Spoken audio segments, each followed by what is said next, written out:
Welcome to SpellCast, the Gaming Wizards podcast. You got anything? Just gonna. I was just gonna see. I wanted to see how long you would let the awkward silence go on. I don't. I try to avoid the. Yeah, dead air is bad. Yeah, it is, especially like 10 seconds in. Except when it's the awkward silence after saying something, like, dumb or kind of weird or just plain out there, Because that seems to happen a lot. Usually it's me that says something. Yeah, you say something and I'm just like... Yeah, and then we have several seconds of awkward silence. Yeah. Those are good days. Good days. See, the joke comes from you expecting me to respond, so therefore I don't respond. And it subverts the expectation, therefore creating a joke. You had way too many words in that sentence. Apologize. See, that would have worked better if you had just not said anything for several seconds, and then let me just, I'm too ready to, play. To play? Yeah, that's... To just, regurgitate any word possible. Pretty much. To prevent dead air. Pretty much. It's like the conversations I have on, when I'm, online talking with, people I meet. I'll just fucking start typing out my life story just to, keep the conversation going. I've met some interesting people that way. Huh. Yeah. I had a chick tell me that I would make a great lesbian. Okay. Yeah. that you're getting no context for how that came up. You're just getting that. Okay, yeah, I mean... depending on what... I mean... I don't even know how to, where to go with that. Yeah, it's an adventure. That's the least I can say about it. It's an adventure. Well, I'm glad you have fun being sociable. I do. Not in person as much. I can talk with some people. I mean, being perfectly honest, a few of our customers are kind of weird, and I try to avoid talking to them.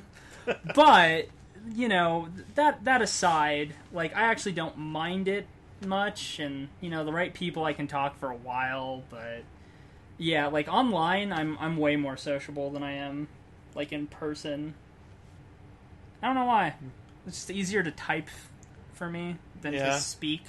Weirdly enough, now that I think about it, I'm kind of the same way online as I am in person. I might have something to say in a given discussion, but it's just easier not to type anything unless I really want to insert my opinion in there. Generally, I just keep everything to myself, and it's like, fuck it, nobody cares. I certainly don't care. Fair enough. I don't know, I like throwing my opinion out there. Yeah. Because, god damn it, reasons. I don't know. I don't have anything.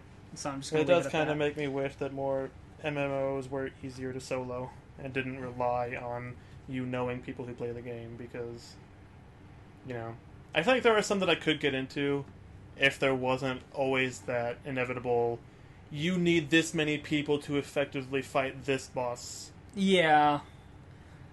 I don't know. There's the part of me that's I hate that the most effective way to level and to and to even get through the story at all, you have to run dungeons in Final Fantasy, and that requires at least 4 people, healer, tank, 2 DPS. But I don't mind it. You can still kind of be a solo player because you can just jump in a queue and wait for it to find other people who are waiting on the queue. There's still the fact that you have to deal with the other people. Yeah. And they might be terrible. Exactly. It's worse because you don't know them. You don't know how long they've been playing the game, if they've been playing the game at all. Yeah. Or how you don't know if they're a bot. I've had a few bots. Yeah, that too. You don't know if they're familiar with the class they're playing or whatever character they're using, however, Yeah, when I first started tanking, one of the first dungeons I ran, we get in, and yeah, the healer was a bot. So I just, like, shit just kind of went bad. We, like, booted them as soon as we could, and then, like, sat there waiting for another healer to join the party. It's a little frustrating. Like, I've never even gotten that far into an MMO, though. Like, there's like 3 total that I've ever played. I think the most I've spent any time in is probably World of Warcraft, because, like, I'll play it for a couple of hours and then just be like, okay, I'm done. See, I want to say, like, I don't know. I don't have a lot of MMO experience, but I want to say Final Fantasy is actually kind of unique in that it requires dungeons for story progress. Mm-hmm. Because I think most other ones, like when there was a group of us playing Lord of the Rings for a while. Yeah, and, like, to progress the story, all the, like, instant stuff was solo. Like... You never actually went in with a group of people. It was, like, a group of NPCs that you would, like, do the story stuff with. Interesting. So I think World of Warcraft is kind of like that. I think there's, like, some bosses that you need a party for, but, like, I never got that far. Yeah. There's the few It's all, quests, like, late game stuff. There's like a few early quests shit. that you do. It's like, go here, kill this many things, get this many items. And then it's like, go here, get this item, bring it to this guy. And it's just, and at that point it's like, okay, now you can go anywhere you want. Have fun. And I'm like, okay, what do I do now? And then I just kind of, like, quit. Yeah. And then there was Old Republic, which I played for probably about 2 hours. And it was it was the same deal. There's, like, all the early tutorial stuff, and then it's like, okay, now you can go do whatever you want. Well, I remember we played that, like, for a couple hours one night, and then the next day Terraria updated.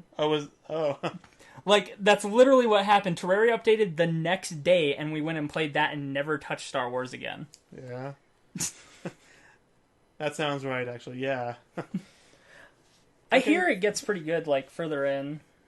Yeah, I don't know. I just don't care for the MMO structure enough that the story is going to redeem it for me. One thing that I do like about Final Fantasy, though, is, like, it's not like it's you're canon not anymore anyway, so it doesn't matter. Yeah. Most MMOs, like, when you make your character, you're locked into, like, what you are. Mm-hmm. And Final Fantasy doesn't do that. Like, if you start out and you're like, I'm going to try out an archer, and you realize you don't actually like being an archer, you can go to another guild and get a different job and do something else. Oh, that's cool. So, you know, it's so, like in the other game, it's like, I want to be a rogue to start with, and then it's like, oh, fuck, I can't hit anything for shit and do enough damage to do anything. Maybe I should have been something a little stronger. Well, fuck, I guess I have to start a new character. Yeah. See, Final Fantasy is just like, yeah, you can be everything. Go for it. And I'm like, cool. I like that. And then you can, like, cross-class certain abilities. So, like the 2 tank classes, you got Gladiator and Marauder. And there's, like, one ability that Gladiator gets called Provoke that just, like, all it does is, like, make something target you, pretty much. So, taunt. And, like, you cross-class that onto Marauder because it's a really good ability. So it's like, well, yeah, I need this for, you know, tank swapping and stuff. Mm-hmm. So, you know. Cool. And then, you know, you write some ridiculous macro for it and, like, put that on your bar. So when you provoke stuff, it's like, target being, like, whatever the enemy is. Get away from, like, your target's target, so whatever they're currently attacking. That booty is mine. You know? Yeah, okay, I think I vaguely understand what you're talking about. Yeah. So it, like, yells a thing into chat. Yeah, you said a lot of words, and I heard a lot of words, and I understood what most of them meant. So, I get it. Good. Yeah. Yeah. I think that's also another thing about MMOs I don't care for. It's like, there's so much, like, meta game kind of stuff, where it's just like, I want to run around and hit things. Yeah. I don't want to write 10 lines of code to do this. Well... Like, none of that's really necessary. I think the only necessary macro I have is one that there's an ability called Swift Cast that makes it to where the next spell you cast has no cast time. Mm-hmm. And raising someone that died is like a 8-second cast spell. Yeah. So to simplify things, you make a macro that does swift cast and then raise. So you just instantly get them up. Yeah. You don't have to make that a macro. You could hit those two separately. It's just quicker and easier to put them on one button. Yeah. I get it. But yeah, that's like the only thing. But yeah, you know, I feel like all that just kind of comes naturally after a short amount of playtime. So. It's just not my thing. Which is fair. Yeah.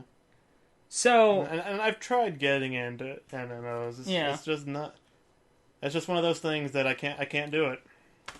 Like, I'll give it a shot, and it's just, nope, still not my thing. Fair enough. My thing was always and then there's EVE Online, which is just like, what the fuck am I even doing? I think I'm flying a spaceship right now.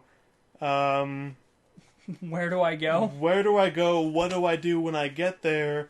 Can I even do anything yet? I mean, what do all these numbers mean?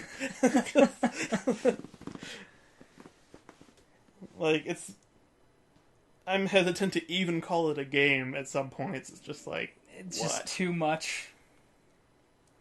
Like, some of the shit I've read about EVE is just crazy. Like, you're basically running a business, like an actual, real business, with real, actual numbers and everything, and it's just like, why would you do this instead of, like, having an actual job or something? Just, because space! like, there are some things that I definitely enjoy more in a sci-fi context. Like the main reason I like Halo more than something like Call of Duty is because it's the same kind of gameplay, but the sci-fi context makes it more interesting to me.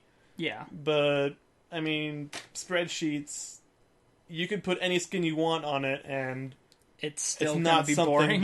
Yes, it's still going to be boring. Yeah, I completely agree with you. Like, I see the stories every so often where it's like, oh, this player lost like $18,000 of real money when he blew up a ship. And I'm like, that's cool that can happen. I want to play a game where you can do that, but I don't want to play a game where you do that.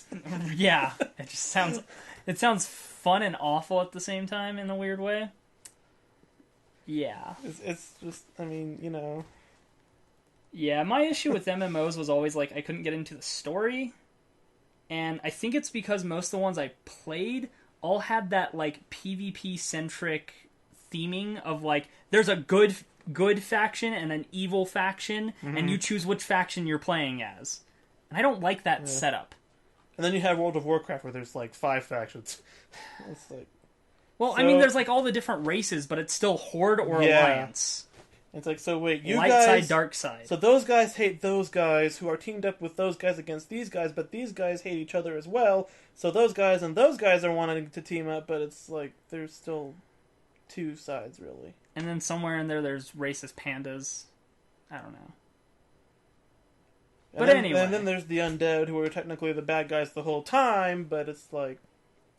So now they're on the orcs side, even though they tried to kill the orcs in Warcraft 3. What the fuck has happened to the story of this game?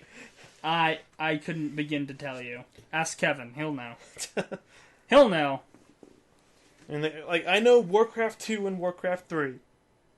And a little bit of World of Warcraft, insofar as it relates to those two. But only a little bit. Only a little bit, yeah. Yeah. But yeah, so... We know I've been playing Final Fantasy obsessively. What have you been up to?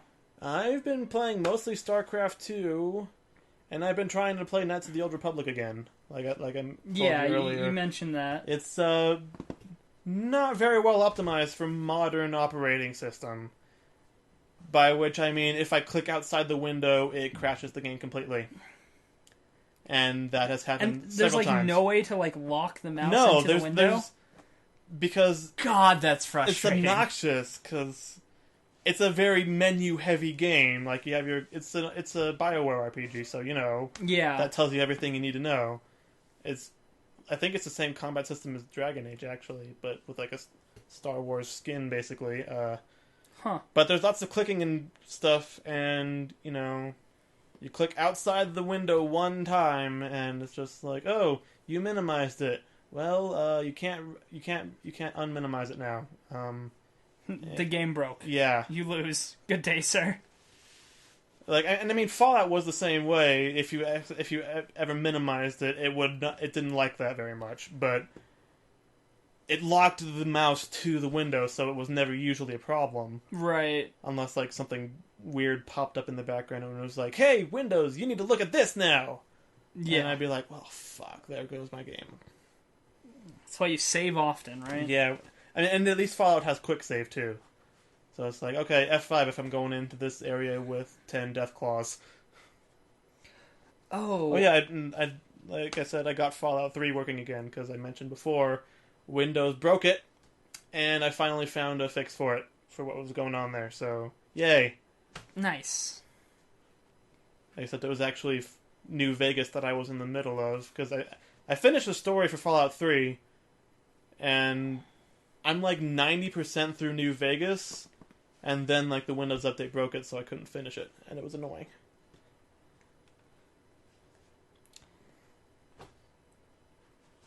But yeah.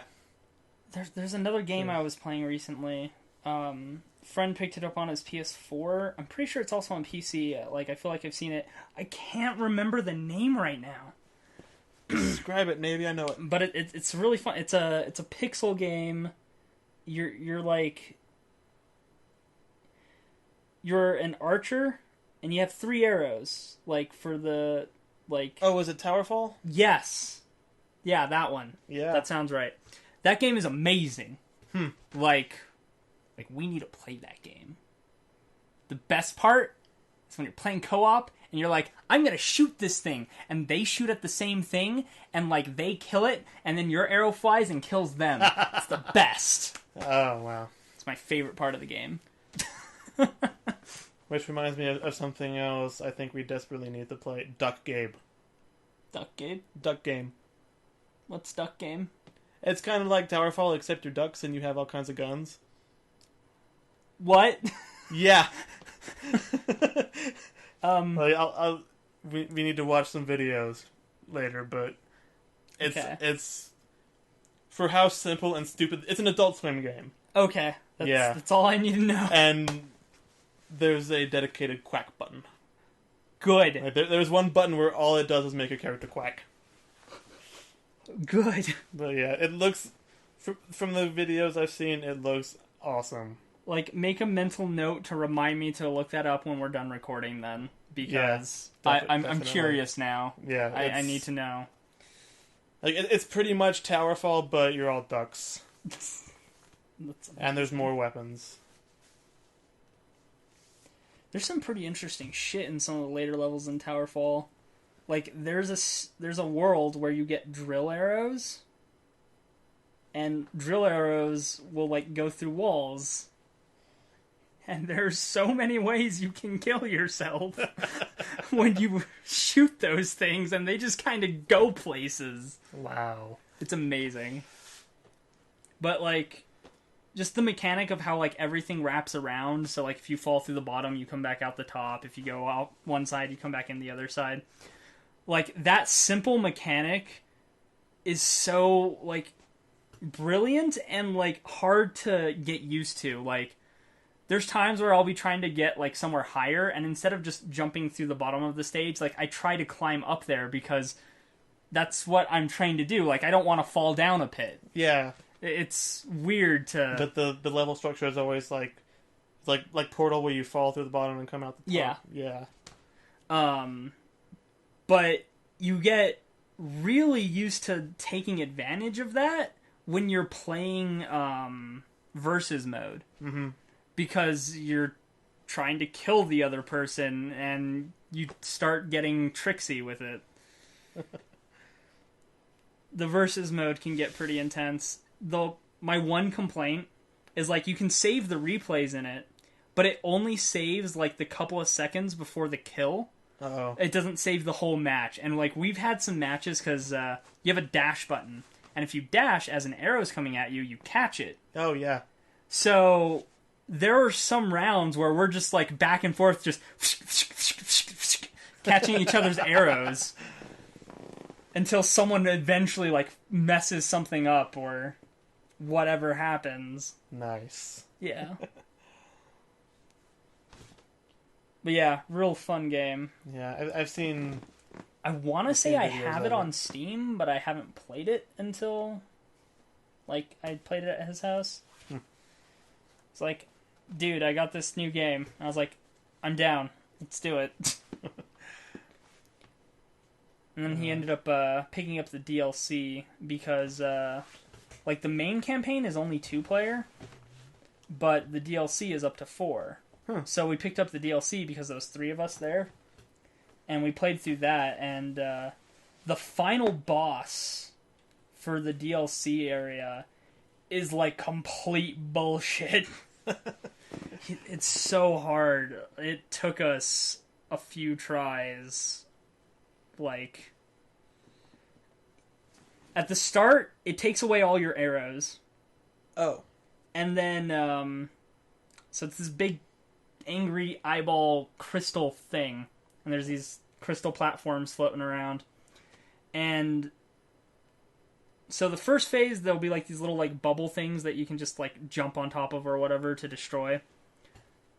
And he'll be shooting fireballs at you while you're doing this. And during that time, he's invincible. So you destroy all the bubbles, and then he opens his eye, and he shoots, he'll like lock onto a player and shoot 2 like bolts at them. And you have to catch them. You have to catch his shots. Yes, either dodge them and then try to pick them back up before they disappear, or catch his shots like as they're coming at you in order to shoot at him and damage him.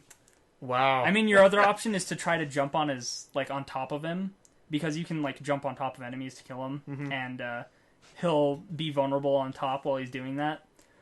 But every time one of us tried to jump on top of him, they would usually end up dying in the process, because like they'd hit him and then like he'd like react and kill them in response. So hey, get the fuck down. It kind of worked. But after you do the first phase, the second time he does that, because like he'll do the bubbles again, and then he does the thing where he shoots, but he shoots more bolts, and he's still shooting the fireballs. So everything just becomes really hard. The last phase is like, you know, in shoot 'em ups, like the really bullet hell ones, how you have to have like that precise movement like between waves of bullets. You have to do that. Oh. And it's not too terrible, except like there's 3 of you. Well, there was 3 of us, and like you can't walk through each other's characters. You'll bump into each other. God. So we had to try to stay far away from each other while trying to avoid all his bullshit. Wow. Because we would like bump into each other and one of us would die for it. Yeah. It was wonderful. That sounds amazing. It was very gratifying once we beat it, though. And then after you beat that, you unlock a like boss rush world where you just fight all the bosses back to back. So that was fun. But yeah. Good game. I think it's something worth playing for us. I've seen it. It's, it's something we could do. Yeah. We could do it on, like, hardcore difficulty.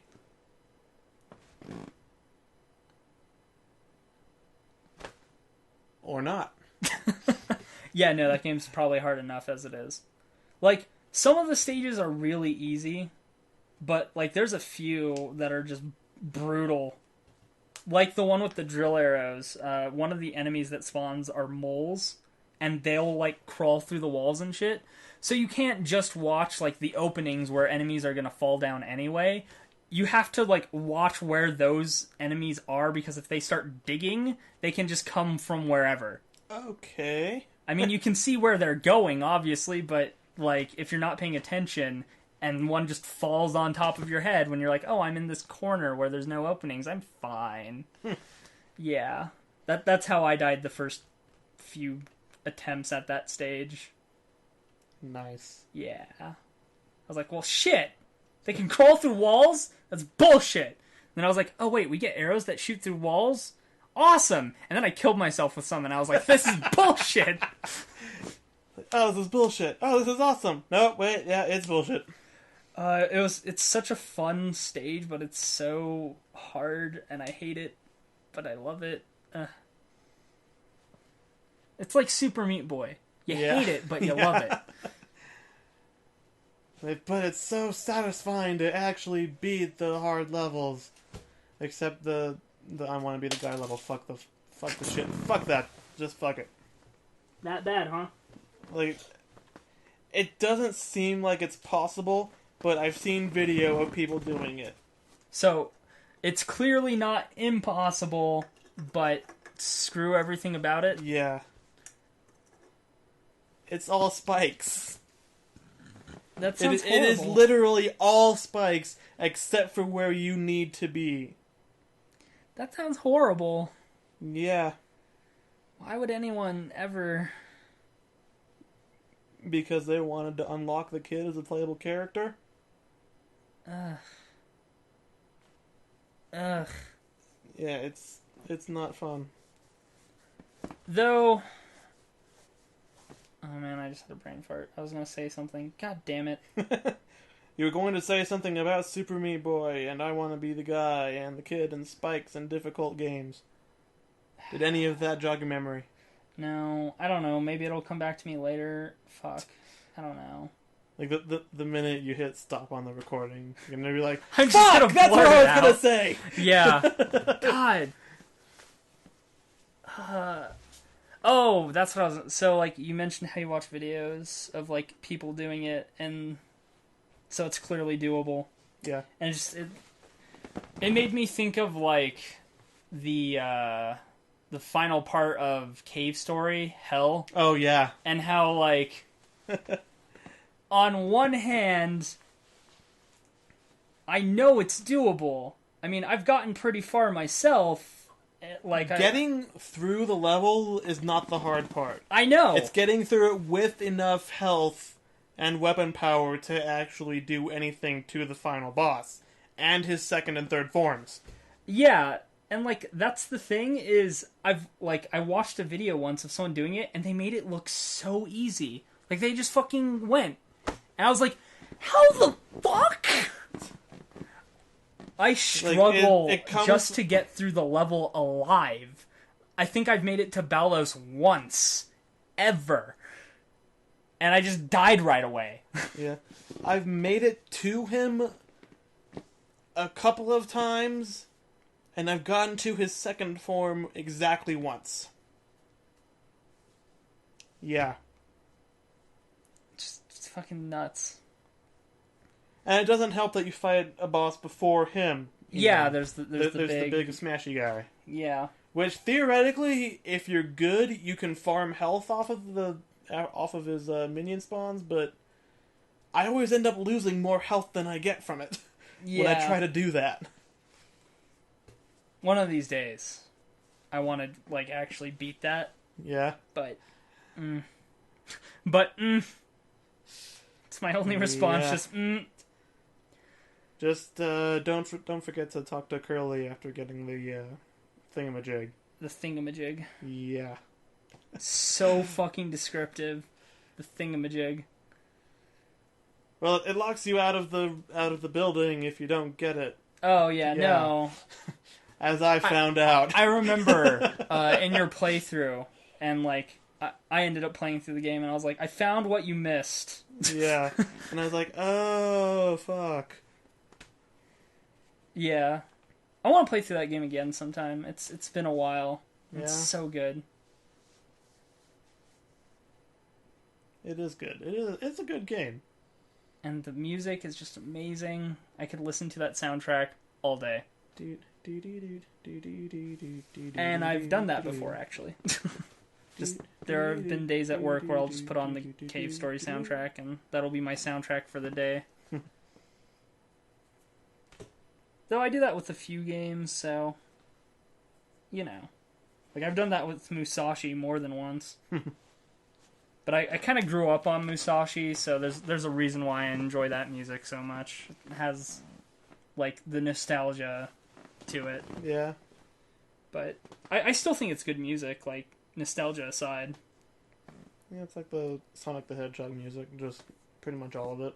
Yeah. Like, I have the nostalgia for it, but it's also not bad music.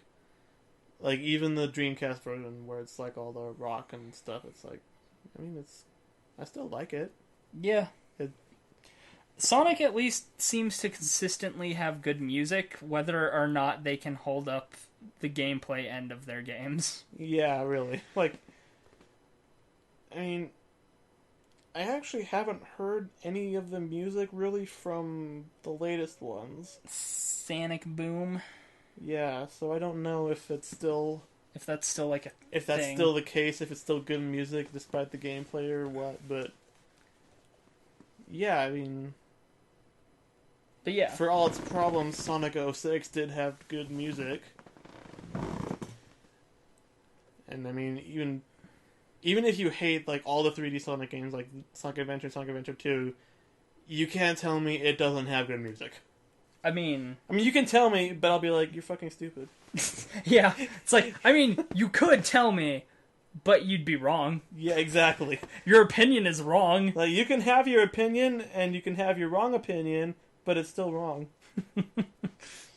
Because we're not elitist in the slightest. No. No, I mean, it No. is objectively likable music. I'm not saying I disagree with you. I'm just saying. And Sonic Adventure 2 was the best 3D Sonic game ever made, and everybody who disagrees is also wrong. Isn't that the one with the Chow Garden thing? Yeah, Sonic Adventure 1 also had one, but it wasn't as advanced. Yeah. I think everyone just really likes Adventure 2 because they remember the good parts of the game, and by that I mean they remember the Chow Garden. Yeah, pretty much.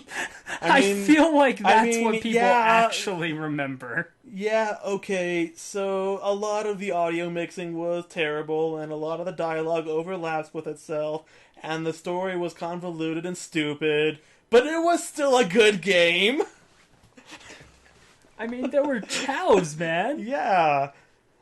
I mean, there was... I mean, you could have the little demon chow if you were the bad guys, or the little angel chow if you were the good guys. Or you know, if you were a good guy and you beat them up, they would turn evil. Because, not that anybody would ever do that. Oh, of course not. No. That'd be cruel. Yeah, no. Say no to cruelty to chow. Meanwhile, in the background, just like...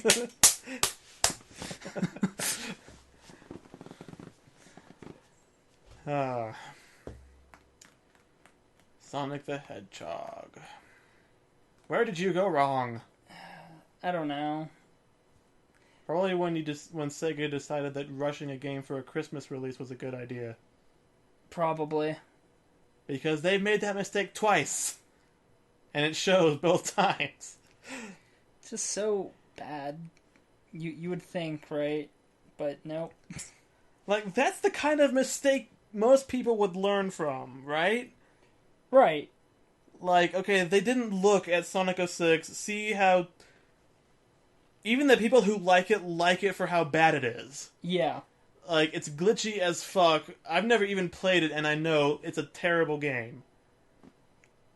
And they have to know that at least part of the reason is because they rushed it and didn't listen to their quality assurance people who probably told them, hey, you know, you can, Knuckles gets stuck to the walls, you know, you can fall through the world here. What if everything after Sonic 06 has been bad on purpose? Because they're trying to kill the franchise? Well, actually, I was going to say because they know that people will play the game to see how bad it is. I really hope they don't actually go that route and they're just a bunch of fucking Because think about morons. it, like, people who've played Sonic 06 at this point, they play it because they know it's terrible. They want to, like, experience it, and people have fun with it. Like, It may be a terrible fucking game, but it's still fun because it's terrible. Yeah, pretty much. So what if they're doing it on purpose now? Like, what if they're making their games bad for, like, that free publicity of people playing it? I honestly don't know if it's possible to deliberately make a game that bad. without it being like obvious that it's deliberate. Without it being an unplayable complete mess. Like, I mean, say what you will about either of the two, like Sonic Boom and Sonic 06, they are at least playable. Like, for the most part, you can progress through the campaign and finish the story. Yeah. Like, I feel like if they tried to make it bad on purpose, they would overdo it, and you would end up with a glitchy just mess. I mean, what if they're just that good? Good at making it bad on purpose? Yeah. I don't know if that's possible. I mean, we'll never know. If you try to make something bad on purpose, it always shows. It's like, there's 3 Sharknado movies now. And wait, there's a third one? Yeah. Fuck, I still haven't seen the second one. God damn it. Maybe they're just talking about a third. I know there's at least 2. I think they're talking about a third one. Or maybe there is a third one out by now. I don't know. I haven't been following it because I don't give a shit. I still want to see the second one. And, you know, that's you can go ahead and do that. Have fun with that. I will. Hey, I enjoy my, like, terrible movies.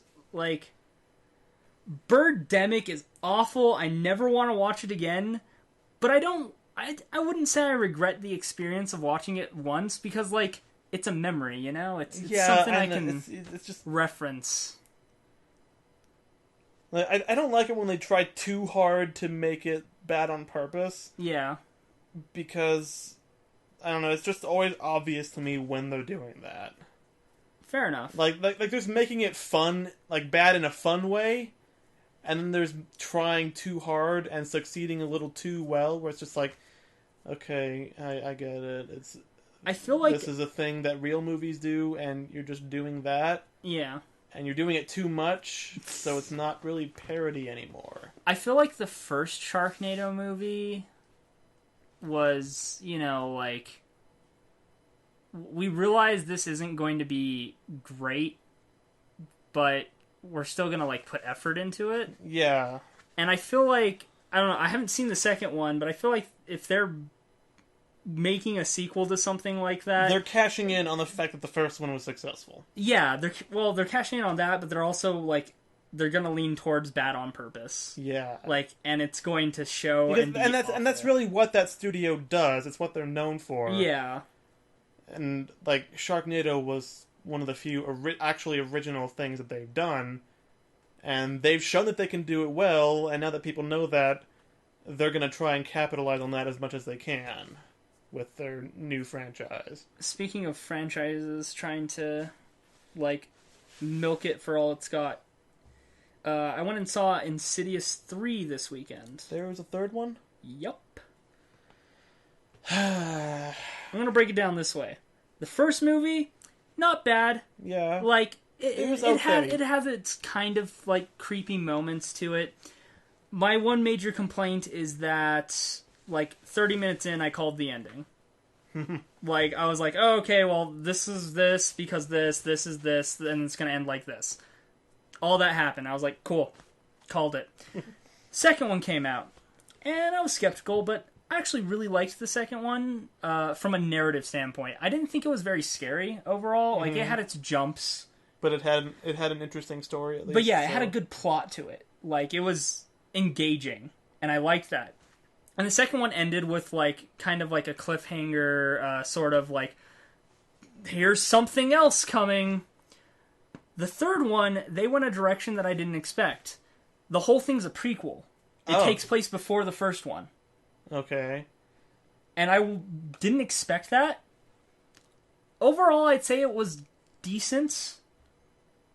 If I had a complaint about the third one, it's that, you know how with horror you're supposed to have, like, a tension and release cycle? Like, you build up, yeah. Big scare, let people relax. Yeah. The last, like, third of the movie forgets that part about relaxing. It, like, goes from, like, tension, big scare, back to tension. Oh. Like, you do not get a breath for the last, like, hour, and you're just constantly like, something else is coming. I know it. It's gonna happen. It's gonna happen. Fuck! Okay, there it was. Like, just that entire last part of the movie. Still better than Paranormal Activity, at least. Fair. Where it's just, like, all build-up, and not even good build-up. It's like, it's like very slow build up to something that doesn't even happen, really. That's so disappointing. It really is. And the second one was the exact same thing, and the third one I haven't seen. I think there was a fourth one too, or something. I don't remember. I don't know. There's like 5 or 6. I fucking gave up on it after the now. second one because I was like, okay, if the second one isn't gonna change my opinion, the third one won't, the fourth one won't, the fifth one won't. You know, you've lost me. Yeah. Sorry. And and I was actually more excited during the previews, though. I gotta say, because because the prequels show literally the only scary part of the movie. Well, like, so during the previews for Insidious 3, there's a few movies that they showed. There was one that I'm, like, skeptically interested in called The Gallows, and it looks to be like one of those, like, found footage style ones, and those are pretty hit and miss. Yeah. They can be done right, they can be done wrong. I'm interested enough that I might go see it, but I'm not 100% sure. Something I want to see for sure, though, is Sinister 2. Because the first Sinister movie, I think, nailed horror. It's subtle, I still haven't it's seen that creepy, and it fucked with me. You know, like the first time I discovered Marble Hornets and experienced Slender Man fucked with me. Oh, wow. Like, that is the comparison I make with Sinister. Like, as soon as the trailer started for the second one, I had chills, because, like, they're actually making a sequel to that movie. If it's anywhere near as good as the first one, it's gonna be so good. I was excited and, like, scared-sighted. Weren't they making a Marble Hornets movie or something? Like I could have sworn there was something like that. I kept hearing about it, and then there would be, like, nothing, and then I would hear something about it, and then there would be nothing, and it's just like, okay, are you making the movie or not? Because, right. like, they actually ended the series finally. Like, really? Yeah. Oh my! I should catch up on it. I kept forgetting about it, and then I would check it, and there'd be like, oh, there's 2 more episodes since the last time I checked, like 4 months ago. Yeah. And then, like, the last one was like an actual ending. Like, it's, I mean, as much of an ending as you can get that doesn't actually explain jack shit. But I mean, with the kind of story they had, it's like, do you really want them to explain everything? Because yeah, I mean, when you build up something like that, no explanation can really do it justice. It's like, that was kind of always my, like, fear with that series too, was just like, the ending is not going to be gratifying, like, when they get to it, because there's just so much that, like, if they explain it, it's not going to be as good, kind of thing. Yeah, like, and I'm pretty much okay with the way they did end it. Like, they didn't explain anything about what actually happened, really, but, I mean, the characters in it, like, it's, like, over for them. So it's over for the people watching, really. Yeah. So it's like, this stuff is kind of still going on, but there's, like, nothing more to really show us. Because it's like, everybody involved has been resolved in some way or another. I should really watch through the rest of that, then. Yeah, I think find out where I left off. Maybe there's, like, 80-something videos now, like, total. I think I left off in the 50s. Yeah. I just kind of stopped keeping up with it. Same with Everyman Hybrid. I just kind of stopped keeping up with it. I stopped. That shit was complicated. You need 5 wikis to keep up with Everyman Hybrid. I can't deny that it was worth it, though. Like, it was interesting. Yeah, and I mean, I didn't even get to the part where it got complicated. Like, it was just. Yeah. Like, there were a couple... The scariest parts for me were some of the, like, side videos they did. I was like, oh, okay, that's pretty goddamn freaky. And... Yeah, the rake fucking got to me. Like, and apparently there's another video with the rake, because, like, I was thinking about it, like, I don't know, a couple weeks back, maybe a month ago now. But I was looking at stuff again, and I was on the rake page. I was like, huh, it shows up in another video. I'm not gonna, like, read too much, because I don't want to... spoil. I want to, like, go through and watch that stuff at some point. The last Everyman Hybrid I remember watching was, like, one of the guys, like, got in a fight with the rake and threw it out the window or something. I think was what happened. See, and like, it just, like, I don't think I got that far. It just, like, got up, shrugged it off, and ran off or something. But I mean, it was kind of cool and kind of scary seeing it, like you don't actually see them fighting or something, like, but you kind of hear it a little bit, I guess. Yeah. Yeah. Huh. Interesting. See, I didn't catch up on those kind things. of another, like, thing about the rake is you never actually really see it all that clearly. You mostly hear it and, like, see evidence of what it's done, but they never really get a clear shot of it, so you don't exactly see what it looks like. Yeah, the best just that you it's get, vaguely humanoid and walks on fours. Yeah, like, the best you get is then that first video they showed of it where it's, like, crawling, and it's only for a couple seconds, it's quick, it's blurry. It's not a good look at it. Yeah. But it is the freakiest fucking thing possible. Good times. Oh yeah, totally. See, I like shit like that, like the subtle. Like, it's subtle and it's bizarrely... Like, it's humanoid, but so inhuman in the way it acts that it's disturbing. Yeah, it falls in that, like, uncanny valley of, like, it's human, but not quite human enough, so the non-human parts stick out and, like, really make it freaky. Yeah, and that's the same thing that works for the Slender Man, too, because it's like, oh, it's a guy in a suit. Oh, why is he 8 feet tall? Why doesn't he have a face? Yeah, it's the little things, man. Yeah, most horror... I don't know, like, a lot of horror movies nowadays, like, rely on the jump scare. Yeah. And that's, I mean, that gets the adrenaline going, yeah, but... It's either that it's or... effective when you go away from the experience, and it's still bothering you. Yeah. That's when you know that something is, like, effective at horror, because then it's like, okay, I'm uncomfortable. Yeah. And then you get the found footage stuff where, like you said, it's really hit and miss, but... It's not believable that somebody would hold onto a camera and document all of this just constantly. Like, there's no fucking way. The camera would have run out of batteries, or, you know, if it's, like, the SD card would be full with, like, 12 terabytes of footage by now. You know, it's just not... I don't believe that this person has filmed all of this constantly. Yeah.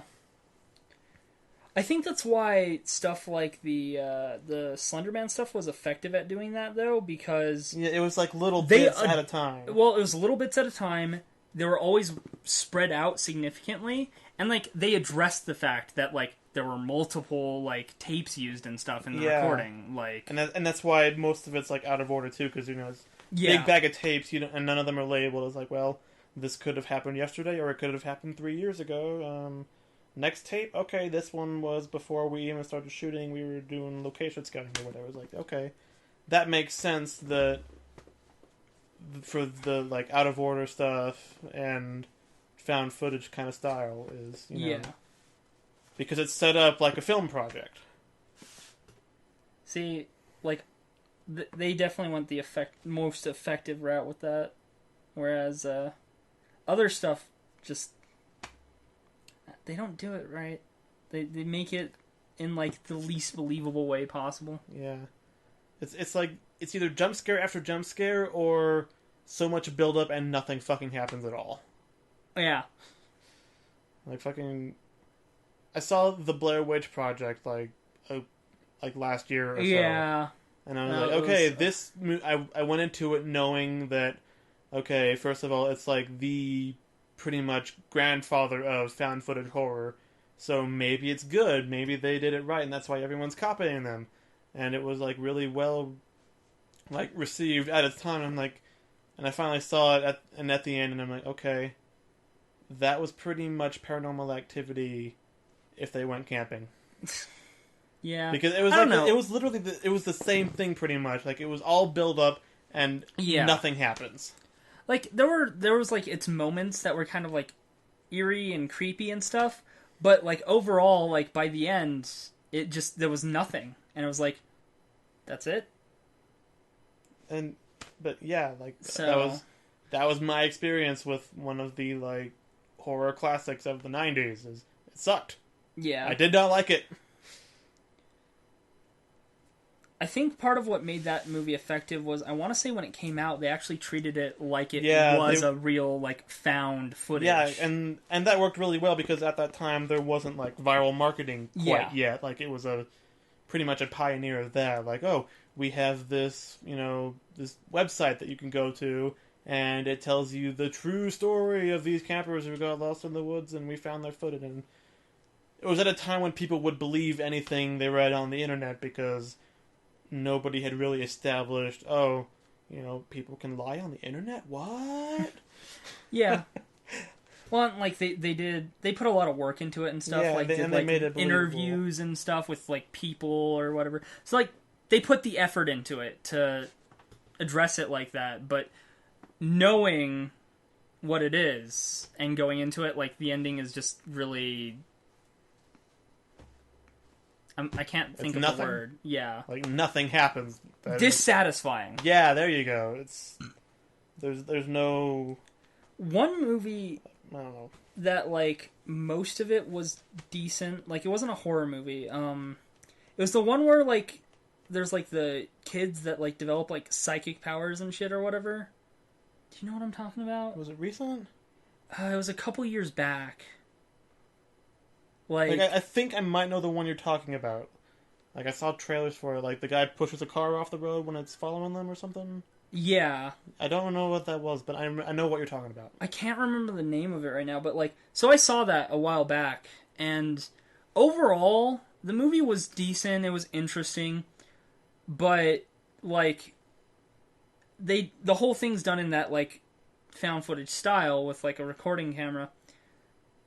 But there's, like, two major problems that I had with it.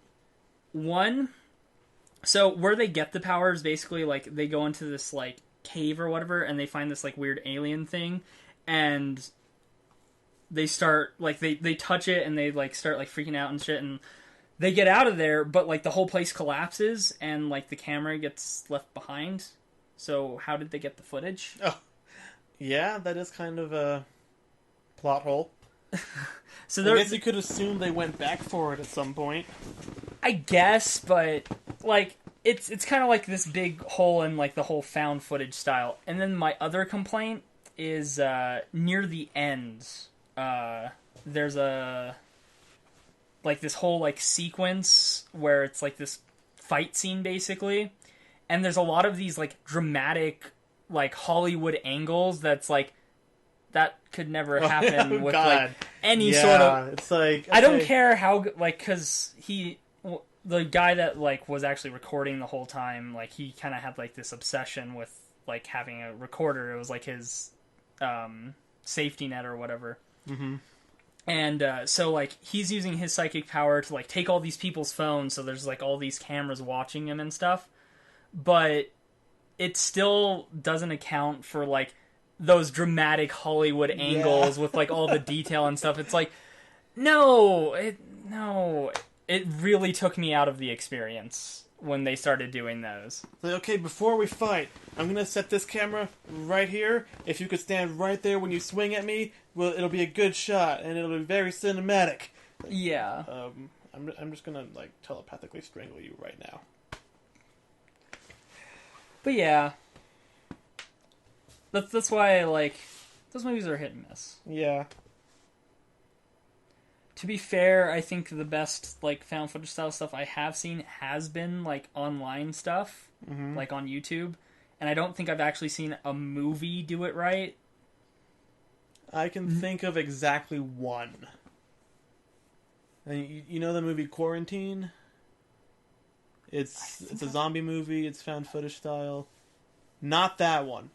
The Spanish version that Quarantine was based on. Okay. REC, it's in the brackets, like recording.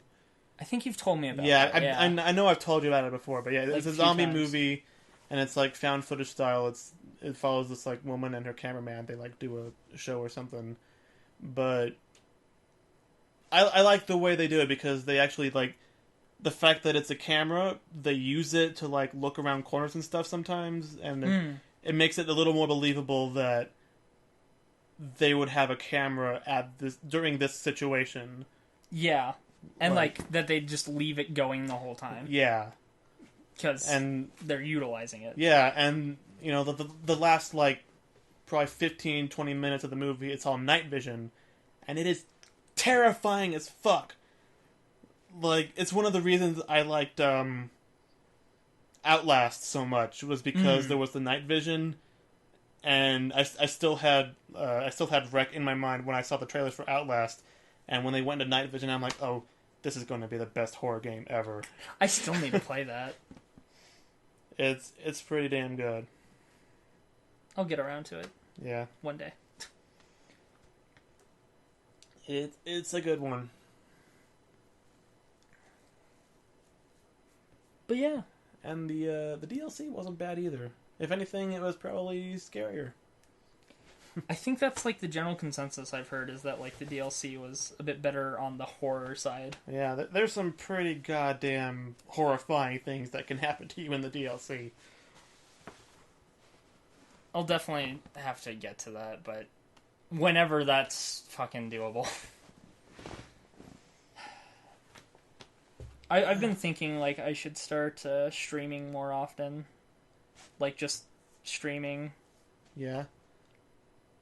I don't know. Like the times I've done it, I've had fun. I mean, it's kind of hard for me to pay attention to chat, which is something I'd like to be able to do more of. But, you know, with how my desk is, I can't really have my monitors next to each other. Hopefully, though, I'll be getting a new desk not too far from now and deal with that issue. Yeah, you kind of don't have much space for one, do you? No, I don't. I can't really put two monitors in that desk. You get, like, a corner desk. Yeah, that'd be nice. And then you could, like, get mounts or something for monitors. Go all crazy. Yeah. Clearly, I just need to get, like, a mount that, like, holds one up here, and then, like, another mount that holds one, like, directly above me. Oh, it's just, like, have, like, 8 monitors just, like, in a sphere. Yes! Like a hemisphere. Yes! That'd be brilliant. That would be impractical. For a number of reasons. Nah. It'd be cool. It would be cool, but it would be impractical. Could, like, pull up, like, simulations of, like space or whatever, and just have, like, a little, like, dome and just, like, look at the stars. Or play, like, maybe I'm just a nerd. I don't know. I think that'd be cool. Play, like, a space shooter game where you're, like, in the cockpit. Oh, yeah, that'd be cool, too. That would be fucking awesome. See? It has its uses. Yeah, but then you consider the fact that each individual monitor probably looking at $100 to $200. Yeah. For a good one. Well, and then there's the mounts. And then mounting, as well. Yeah. No, it'd be expensive, but it'd be cool. Yeah. Story of my life. It'd be expensive, but and it'd be setting cool. setting them all up and connecting them all and everything. Yeah. There's that. Making sure your computer can handle it. It would be a project and a half, to say the least. It would probably be 2 projects and a half. But yeah.